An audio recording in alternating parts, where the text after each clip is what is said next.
Kita lanjutkan pelajaran tauhid. Sekarang surat An-Nahl ayat 36. Ya, halaman berapa itu bos? Gitu. Surat An-Nahl.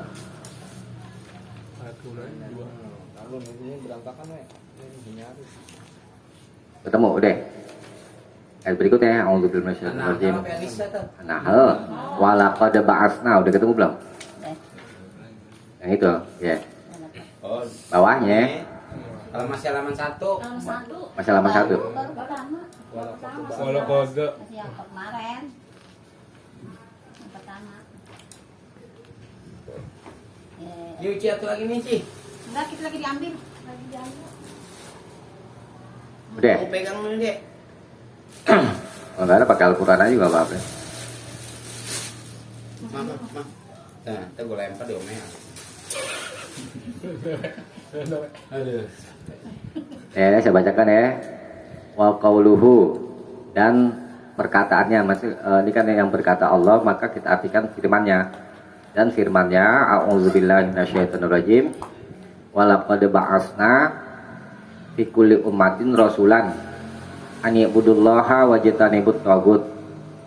Surat An-Nahl ayat 36. Saya artikan wa laqad wa dan lah. Ini ada dua, taukid itu menguatkan, lah sungguh, pada benar-benar, kadang-kadang sungguh juga diartikan sungguh, dan sesungguhnya ba'asna, kami telah mengutus fi kulli ummatin, di dalam setiap umat, rasulan, seorang rasul, ani'budullaha, supaya kalian hendaklah menyembah Allah, wajtanibu, dan jauhilah at-tagut itu.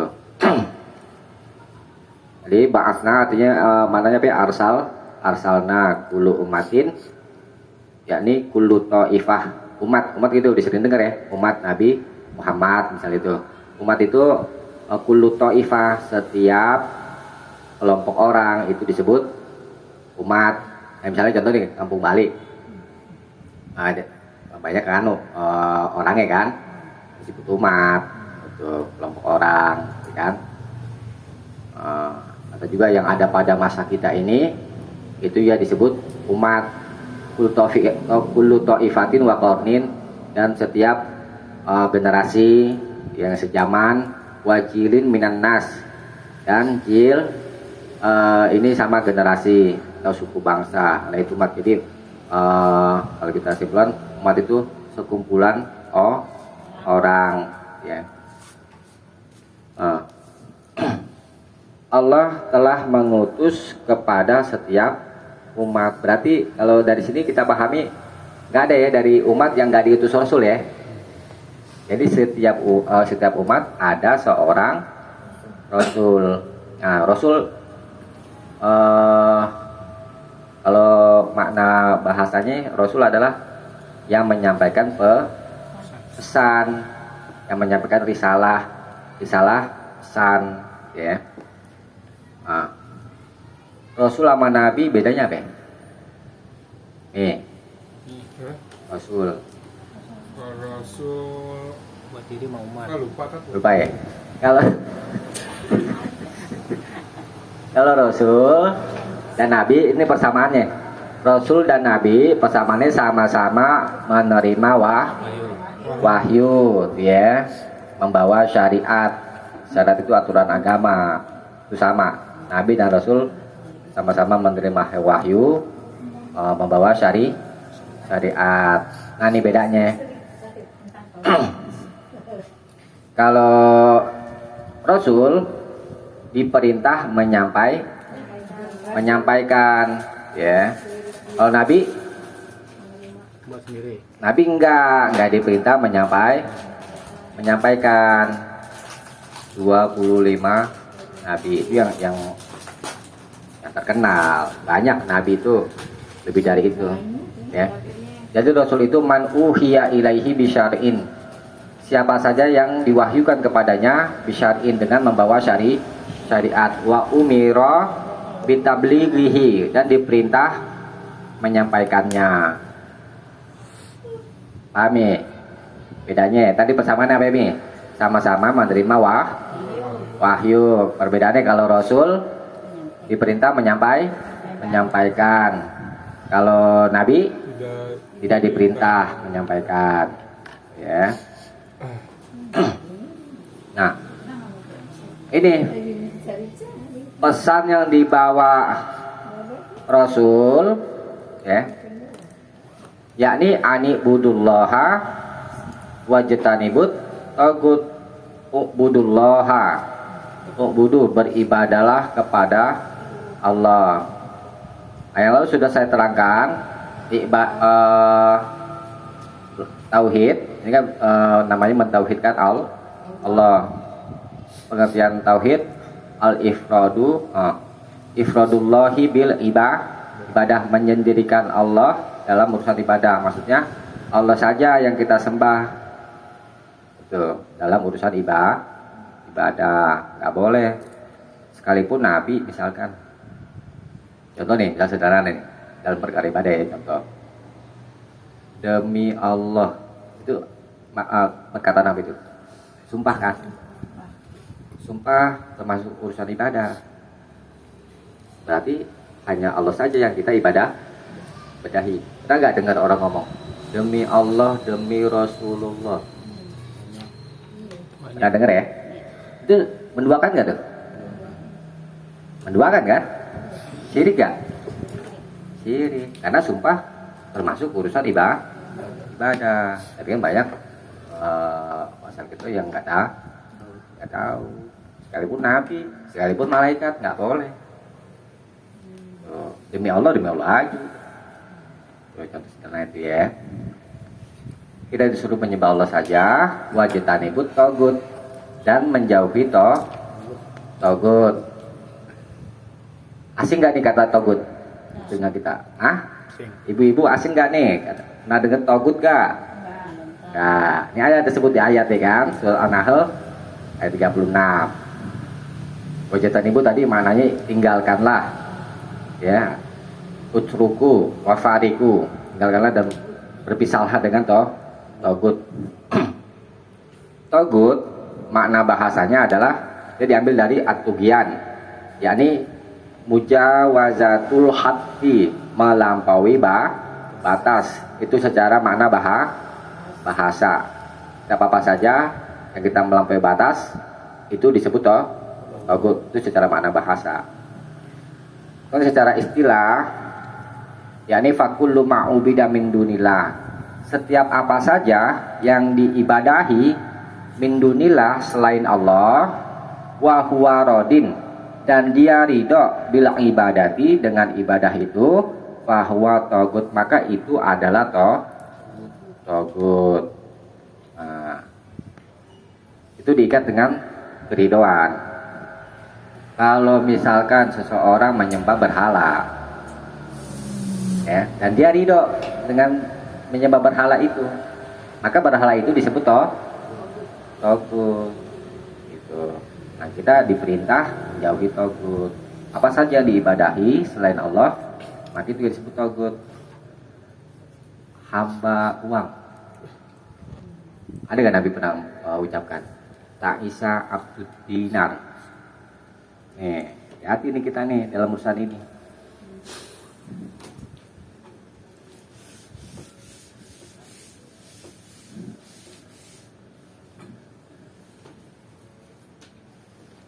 Ini contoh.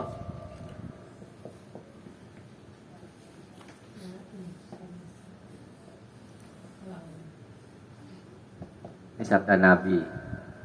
Aisyah ini doa.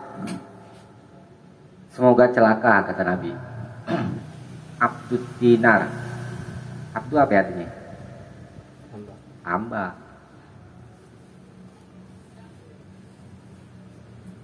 Dinar mata uang kan? Dari sini kita pahami ada orang yang menjadi hamba uang. Syirik gak? Syirik. Itu lanjutannya itu di hadis itu. Jika dia diberi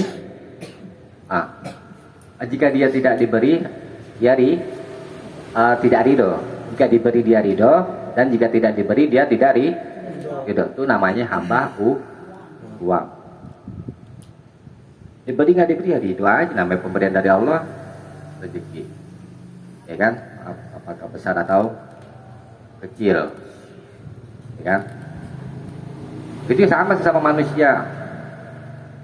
Diberi sama orang kita uang. Namanya pemberian, ya harus ikhlas lah. Yang semestinya ikhlas yang memberi atau yang menerima? Kan nih kalau secara logika, yang yang semestinya harus ikhlas atau tidak ikhlas? Yang memberi atau yang menerima? Memberi. Yang memberi, yang menerima mah ikhlas aja, lebih dikasih. Iya. Foto diri kan. Iya, gitu. Nah, jangan sampai kita kena hadis ini, gitu ya. Kecuali memang beda halnya hak kita. Itu lihat soal. Ayo, orang berhutang sama kita 10.000, dikasihnya 5.000. Ya, kita tidak ridho, misalkan contohnya kan. Itu bukan berarti kita menjadi hamba uang, karena itu menjadi hak kita. Ini, ya. Jadi nanti banyak perkara-perkara yang tanpa kita sadari kita terjerumus kepada kesyirikan. Ya, pentingnya kita belajar tauhid ini supaya kita tahu, ya. Jadi setiap apa saja yang diibadahi selain Allah dan dia ridho dengan ibadah itu, maka itu adalah togut. Nah, kalau di Fathul Majid itu dia ada itu. Ada banyak penafsiran tentang apa itu togut ya. Ini nggak nyala nih. Kalau Umar bin Khattab katakan at-togutu syaitan. Togut itu adalah setan. Tuh setan disebut togut. Kalau kita takut setan, misalnya contoh nih, takut setan. Takut juga termasuk urusan ibadah. Ada takut yang sifat ibadah, ada takut sifatnya tabiat. Takut singa, takut dimakan, itu tabiat namanya. Nggak masuk perkara ibadah, ya semua juga orang takut sama singa dimakan.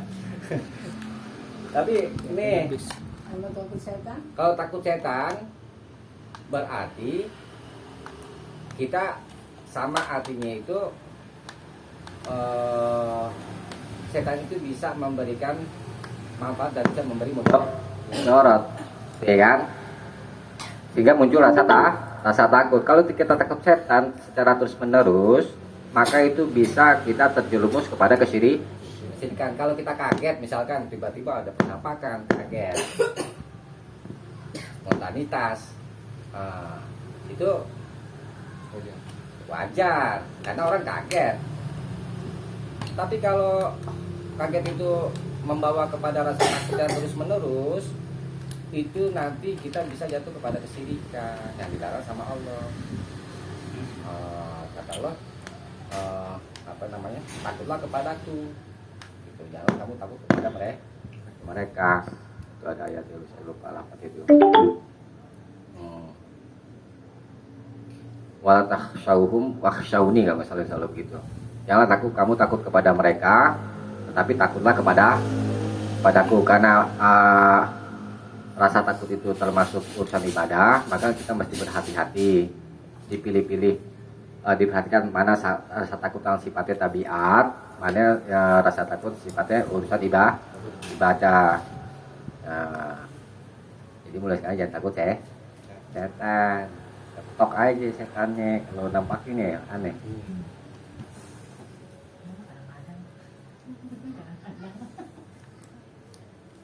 Nah, ini setan juga nggak bisa bunuh.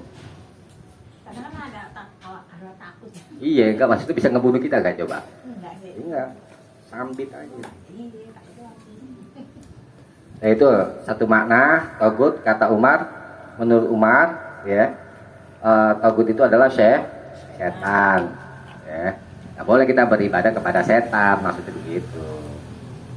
Nah kemudian Sahabat Jabir katakan togut itu atau togutku kuhanun kanat tatanazzalu alaihimus syayatin. Togut itu adalah dukun, tukang ramal. Yang setan-setan itu turun atas mereka. Nah, ini riwayat Ibnu Abu Hatim. Jadi dukun juga termasuk togut itu setan-setan, wali-wali setan itu dukun. Kalau kita ke dukun, namanya daftar jadi wali setan, kayak gitu. Kita nggak boleh mempercayai apa yang disampaikan oleh dukun, ya. Mempercayai aja nggak boleh, gitu kan? Apalagi ngikutin perintah dari dukun, ya kan? Kamu ini ya, tiap malam Jumat ya mandi kembang ya, gitu misalnya contoh. Itu sama aja kita menyembah togut, tuh, ya. Karena saya dukun-dukun itu, Tuhannya ya setan. Nggak ada namanya dukun. Ada gak yang sholat dukun? Nih, nyaru. Ada tak? Ada nih. Nah, tapi ini nyaru ya. Dukun mau insaf eta. Dukunnya iya mudah-mudahan. Kata Imam Malik, togut itu adalah setiap apa saja yang disembah selain Allah. Berarti itu yang di sini itu yang tadi disampaikan itu mengutip ucapan Imam Malik. Nah, kemudian Ibnu Qayyim katakan yang sifatnya mencakup semuanya ini, togut itu adalah setiap apa saja yang seorang hamba melampaui batas dengannya. Tuh satu. Min ma'budin, dari apa saja yang diibadahi. Tuh melampaui batas. Kemudian au matbu'in, atau yang diikuti. Au muta'in, atau yang ditaati, melampaui batas dalam hal apa tadi? Yang diibadahi, kemudian yang diikuti dan ditaati. Nah, togut setiap kaum, kata Ibnu Qayyim, man yatahakamuna ilaih ghairallahi wa rasulih. Siapa saja yang mereka berhukum kepadanya selain Allah dan Rasul. Mereka Allah mengambil orang-orang itu mengambil hukum selain hukum Allah dan Rasul. Nah, namanya dia itu menyembah togut. Jadi kita muslim yang bertauhid kepada Allah, hukum itu adalah Allah dan Rasul. Kita mau berpatokan hukum kepada Al-Quran dan Sunnah, gitu. Kalau mengambil hukum selain hukum Allah dan Rasul, sama artinya dia menyembah togut. Au ya'budunahu min dunillah, atau mereka beribadah padanya selain Allah.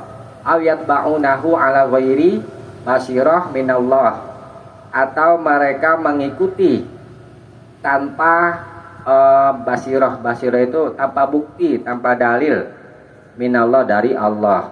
Au yuti'unahu, atau mereka mentaatinya fima la ya'lamuna, pada apa saja yang mereka tidak mengetahui, annahu ta'atun lillah, bahwa itu adalah taat kepada Allah. Yang kita mentaati apa yang kita nggak tahu ilmunya nih. Kita nggak tahu bahwa itu adalah ketaatan kepada Allah. Jadi kita berbuat tanpa tahu dasar ilmu. Itu juga sama artinya kita menyembah togut. Banyak kan? Ya, makanya kita belajar tuh harus tahu ilmunya. Mau beriman kepada Allah tuh harus belajar. Jangan sampai nanti beriman kepada togut, ya kan? Itu makna togut sebagaimana disampaikan oleh Ibnu Qayyim. Jadi setiap apa saja yang disembah selain Allah itu disebut togut. Ya, kita diperintah menjauhi togut. Ya. Jangan mau jadi hamba togut. Coba dibuka surat Al-Baqarah ayat 256. Ada nggak bawa Al-Quran nggak? Bawa? Enggak. 256. Apa yang udah pada hafal? Mau. Panjangan. Itu yang setelah ayat kursi. Oh iya mah yang Itu la ikraha fiddin. ya kursi ya. Qad tabayyana rusydu minal ghayy. 256 tadi. Iya. Ini saya bacakan aja ya. Famay yakfur bit tagut, siapa saja yang kafir. Famay yakfur bit tagut, siapa saja yang, tulis aja deh ya biar tahu ya. Sini aja ya Bu ya. Jadi kan bisa lihat. Coba Bu Pepi bacain. 206 kan? Ya. 256 256. 256.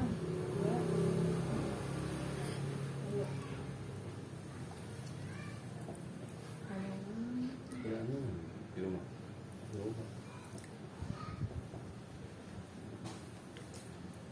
Yang lah itu ya. Ya ini yang lapatin aja Fama yang dibaca coba. Ikrah habitin. 256. Yang lapatin aja deh. Fama yakfur bit tagut. Oh, Fama Fama yakfur bitoguti. Kamu ya kufur.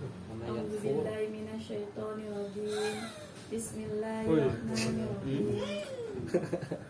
Faman yakfur bitoguti wa yu'min billahi Saka. faqadistamsaka bi'urwati'ut qalam fi somalaha wallahu Ya udah. Bisa aja ya. Udis tamsaka. sakoy. Ya. Selesain aja nggak apa-apa deh. Di mana itu? Udis tamsaka. Lang fi Bil urwah. somalaha Allahu sami'un alim. Ya, baca aja artinya.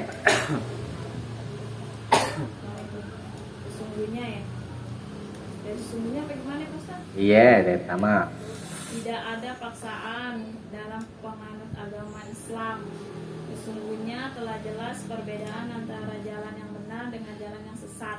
Ya. Barang siapa ingkar kepada tagut dan beriman kepada Allah, maka sungguh dia telah berpegang teguh pada tali yang sangat kuat yang tidak akan putus. Allah Maha mendengar, Allah Maha mengetahui. Ya, Al-Baqarah ayat berapa ya? 256. 256. Oh iya. Yang mau dibahas ini aja. Fama yakfur bit tagut, siapa saja yang mengingkari. Kafir itu berarti bahasanya mengingkari. Yang taat, gitu kan. Siapa saja yang mengingkari tagut,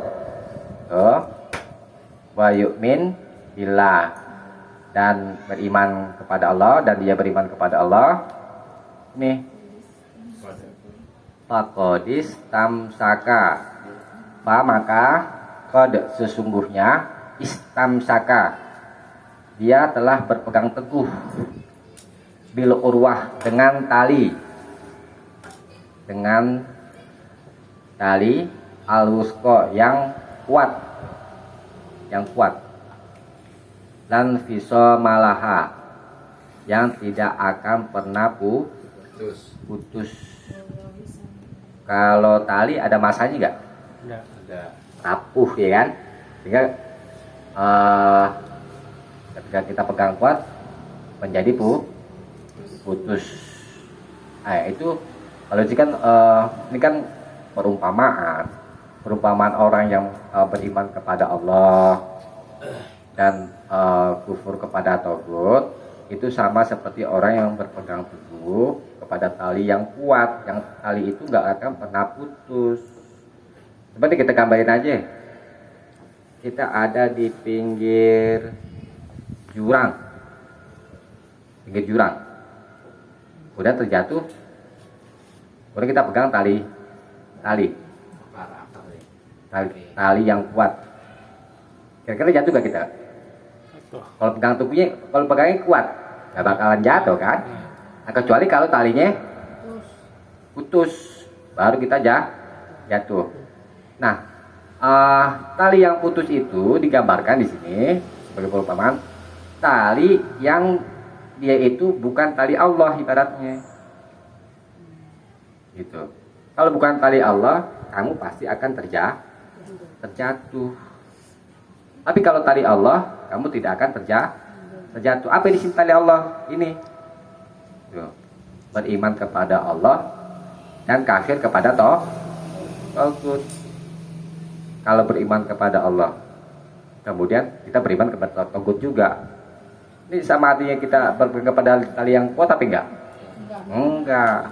Pasti kamu akan terjatuh. Gitu. Jatuh kemana itu? Neraka. Nggak bisa main ayunan Mi, di neraka Mi.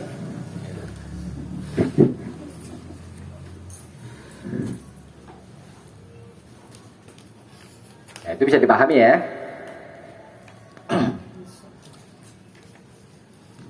Nah, kemudian makna secara umum bagi ayat ini, al-makna al-ijmali lil ayat, makna ijmal, makna secara umum bagi ayat ini, ayat surat apa namanya? An-Nahl ayat 36 ini, Annallaha, bahwa Allah subhanah maha suci dia, yukhbiru, memberi kabar, annahu, bahwa arsala, dia mengutus fi kulli ta'ifah, pada setiap kelompok orang, wa qarnin minan nas, dan generasi dari manusia, rasulan, seorang rasul. Kalau generasi manusia dari zaman siapa itu kira-kira? Nabi Adam ya kan, generasi. Tapi rasul pertama itu adalah Nabi Nuh. Ya. Kenapa ada rasul? Yo, kenapa Allah utus rasul? Karena telah terjadi kesyirikan. Masa Nabi Adam tidak terjadi kesyirikan. Nah, yang mula-mula terjadi kesyirikan itu adalah terjadi pada masa Nabi Nuh. Maka Nabi Nuh itu disebut rasul yang pertama. Rasul yang terakhir Nabi Muhammad Shallallahu Alaihi Wasallam, ya. Nah, Allah kabarkan kepada kita, Allah mengutus rasul kepada setiap umat. Tujuannya apa? Itu tadi tujuan apa? Ani budullaha wajatani butoh tagut yada'uhum, menyeru kepada mereka ila ibadatillahi wahdah, supaya beribadah kepada Allah saja, wa tarki ibadati masiwahu, dan meninggalkan beribadah kepada selain Allah, ya. Nah, falam yazal yursilu rusula ilan nas, dan itu senantiasa dia Allah mengutus rasul-rasul ilan nas kepada manusia, bidzalika, dengan itu, yakni menyuruh beribadah kepada Allah saja dan meninggalkan selainnya, mundu hadatsa syirkus, sejak terjadinya kesyirikan, fi bani Adam, pada anak cucu Adam, fi ahdi Nuhin, pada masa Nabi Nuh, ila an khotamahum bi Muhammadin sallallahu alaihi wasallam, sampai Allah mengakhirkan mereka para rasul dengan Nabi Muhammad sallallahu alaihi wasallam. Tugasnya sama gak? Dari masa Nabi Nuh sampai Nabi Muhammad, tugas para rasul ini sama gak? Sama-sama menyeru kepada umat supaya mereka beribadah kepada Allah saja dan menjauhi tagut, gitu. Pada masa Nabi Ibrahim, pada masa Nabi Musa, pada masa Nabi Isa. Ada Nabi Isa mengaku dirinya sebagai Tuhan. Coba aja dilihat Injil, nggak ada Nabi Isa itu mengaku sebagai Tuhan. Bahkan ada di satu ayat Injil, Nabi Isa menyuruh menyembah Allah, gitu. Jadi memang para nabi, para rasul itu seruannya sama, yakni menyuruh supaya beribadah kepada Allah. Ya. Coba dibuka surat Al-Anbiya ini ayat 25. Coba Al-Anbiya.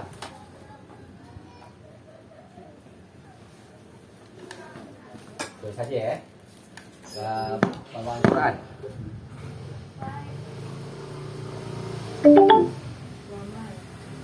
Wa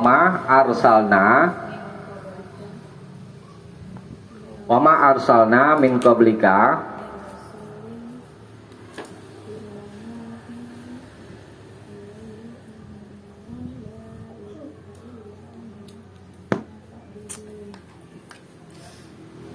ya rasulin illa nuhi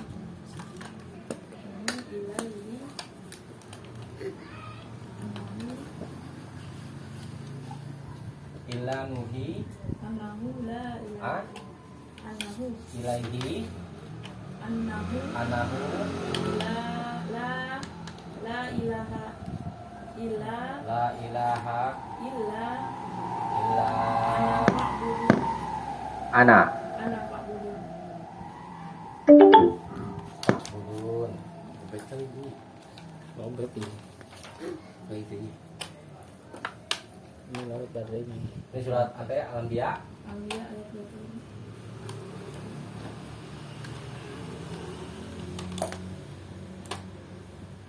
Al-Anbiya ayat 20. Al-Anbiya ayat 25. Ini perhatikan. Wama dan tidaklah arsalna kami mengutus. Siapa ini kami nih? Allah. Min qablika dari sebelummu. Kamu sini siapa? Kak. Kayaknya siapa? Ini ceritanya Allah lagi ngomong sama siapa? Nabi Muhammad. Berarti di sini kan kayaknya Nabi Muhammad. Kami tidak mengutus sebelummu, wahai Nabi Muhammad, min rasulin seorang rasul pun, ya. Jadi rasul-rasul lain, ilah melainkan nuhi kami wahyukan kepadanya kepada rasul annahu la ilaha illa ana. Tidak ada Tuhan melainkan aku, kata Allah. Fa'budun, maka sembahlah aku. Ini semakna, ya. Jadi para rasul tugasnya sama, yakni menyuruh umat supaya beribadah kepada Allah. La ilaha illallah, ya. Jadi di surat An-Nahl itu tadi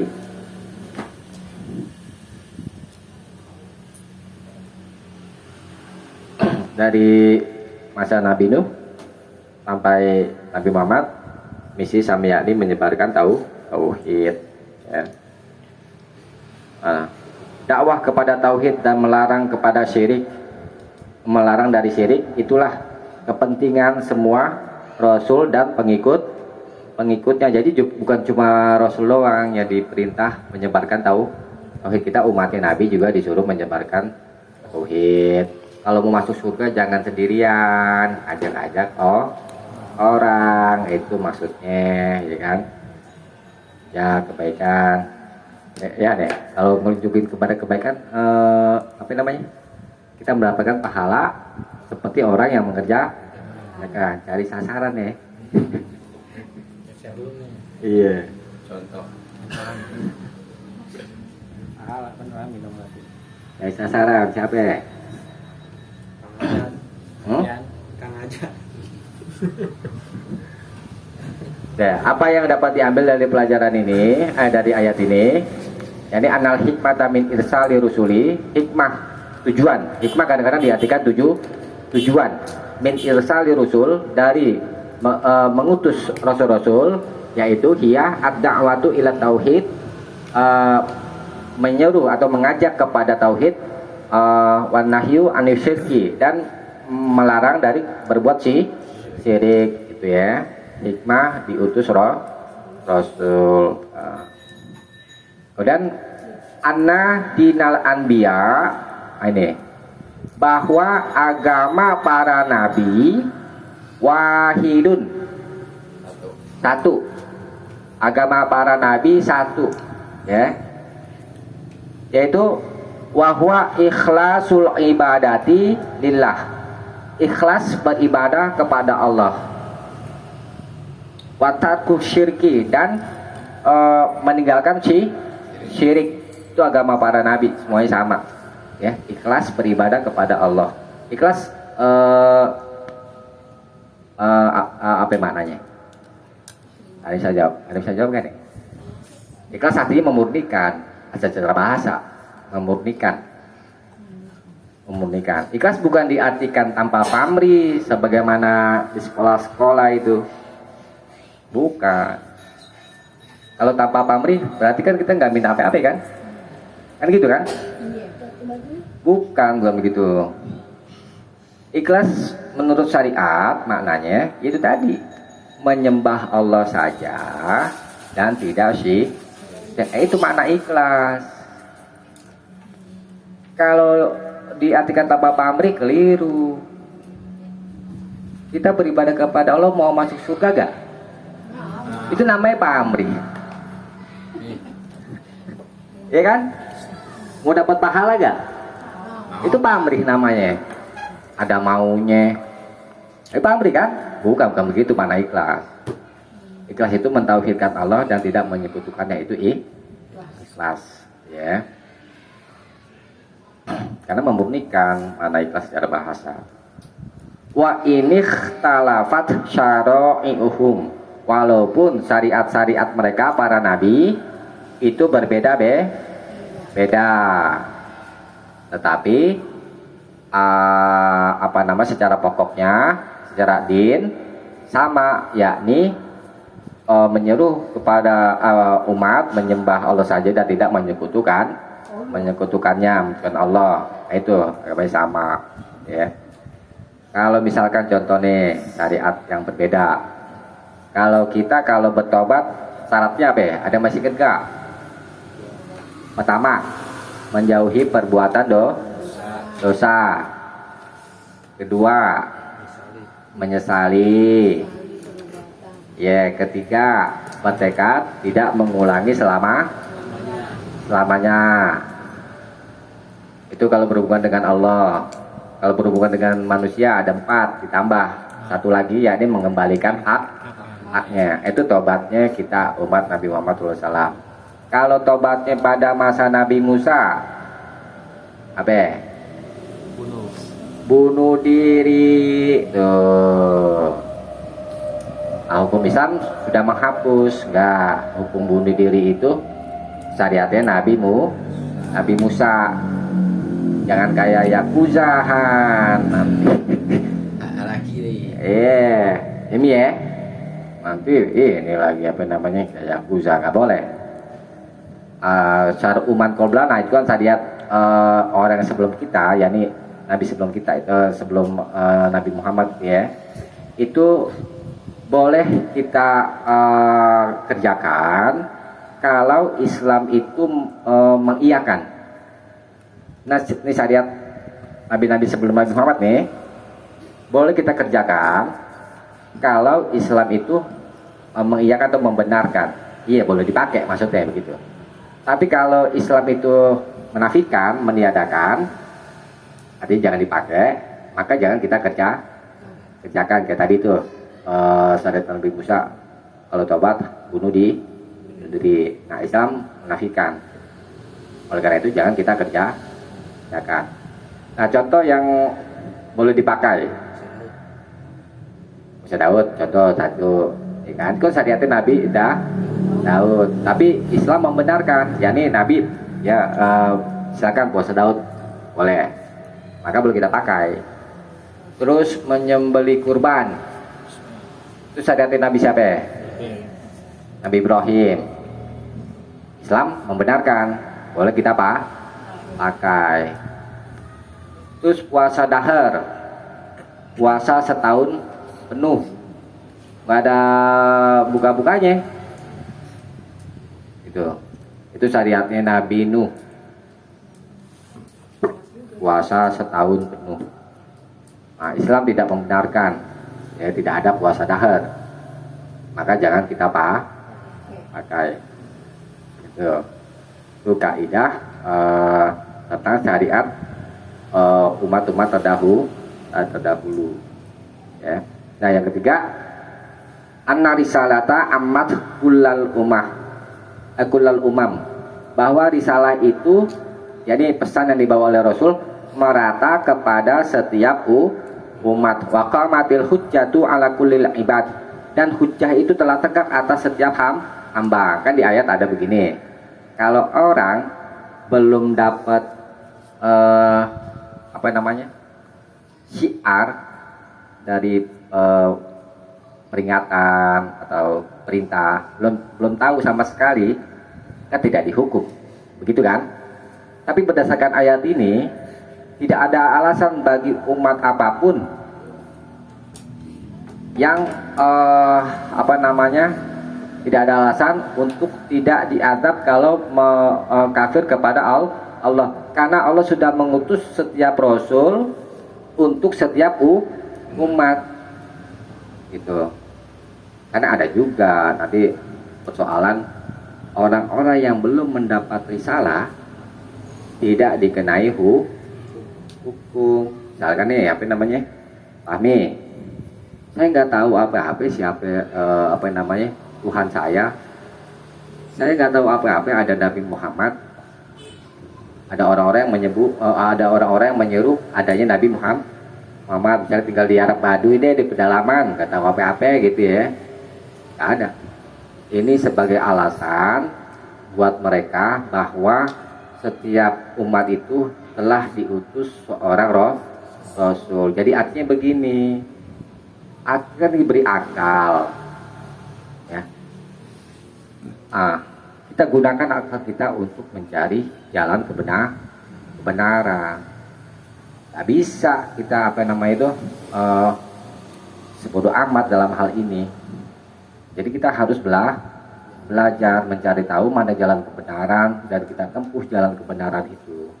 Itu karena sudah ditetapkan hukum oleh Allah, setiap umat itu telah kedatangan seorang Rasul. Siapa yang taat kepada Allah dan Rasul, maka dia surga. Siapa yang tidak taat Allah dan Rasul, maka dia masuk neraka. Tidak ada alasan lagi untuk mengelak. Oh, saya kan belum dapat ini informasi. Ada.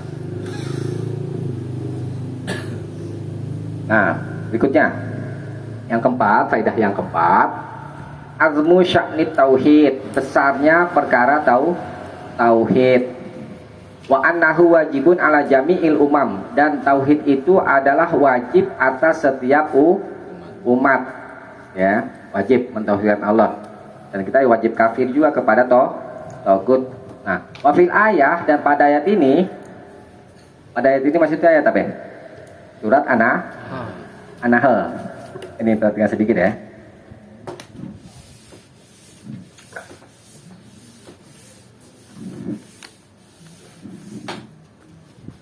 Ini lah pertanyaan lagi. Ani budulloha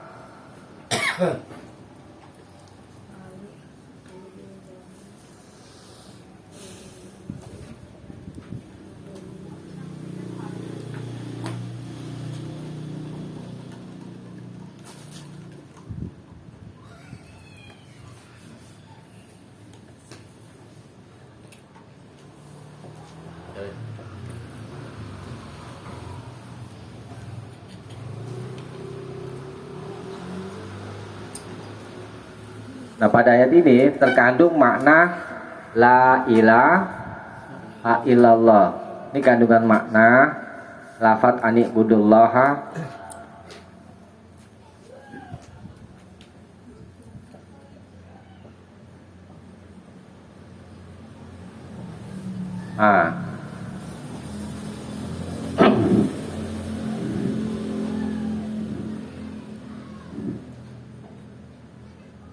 Ini la ilah artinya apa ya? tidak ada Tuhan. Tidak ada kan? Ini namanya menafikan.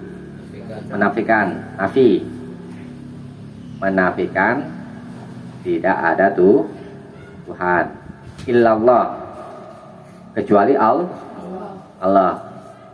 Ini artinya apa? Isbat, menetapkan. Tidak ada Tuhan. Menafikan Tuhan-Tuhan yang lain. Illallah, kemudian kita menetapkan Tuhan itu adalah Allah. Coba kita bandingkan dengan yang di atas. Ubudullah, mana gimana? Menetapkan atau menafikan? Menetapkan Allah sebagai Tuhan yang disembah. Isbat, ya.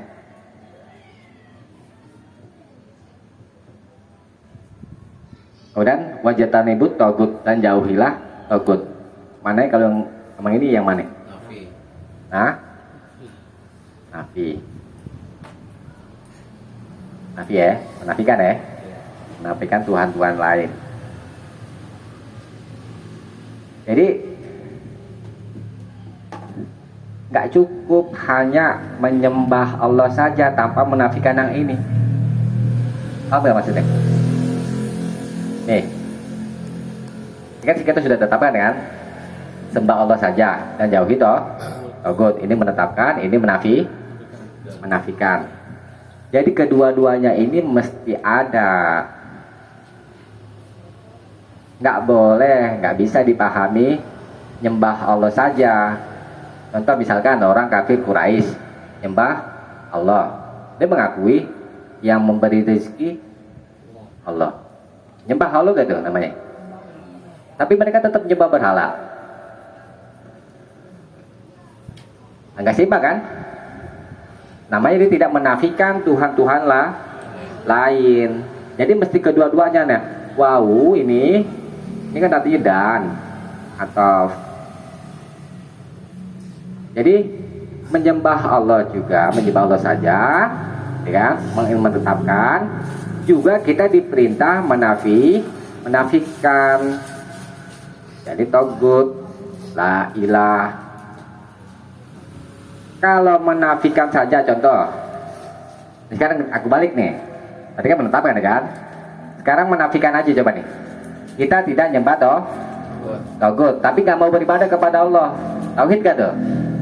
Enggak. Jadi mesti kedua-duanya. Nah itulah makna la ilaha illallah, menyembah Allah dan jauhi togut. Kalau la ilah, tidak ada Tuhan, siapa itu? Kelompok siapa itu? Tidak ada Tuhan. Ateis, kalau kata siapa itu? Dokter Zakir Naik katanya. Ateis udah bertauhid setengah, tinggal setengahnya lagi illallah, ya kan? Itu ya. Jadi bertauhid kepada Allah, sembah Allah dan menafikan Tuhan selain Allah. Kalau tidak begitu namanya kita syirik. Bisa dipahami ya? Itu nih ya. Ya, kita cukupkan sampai sini. Mudah-mudahan ada manfaatnya. Kalau ada yang mau nanya nanti aja setelah kita tutup ya. Kita tutup. Subhanakallahumma wa bihamdik, asyhadu alla ilaha illa anta, astaghfiruka wa atubu ilaik. Assalamualaikum warahmatullahi wabarakatuh. Waalaikumsalam warahmatullahi wabarakatuh.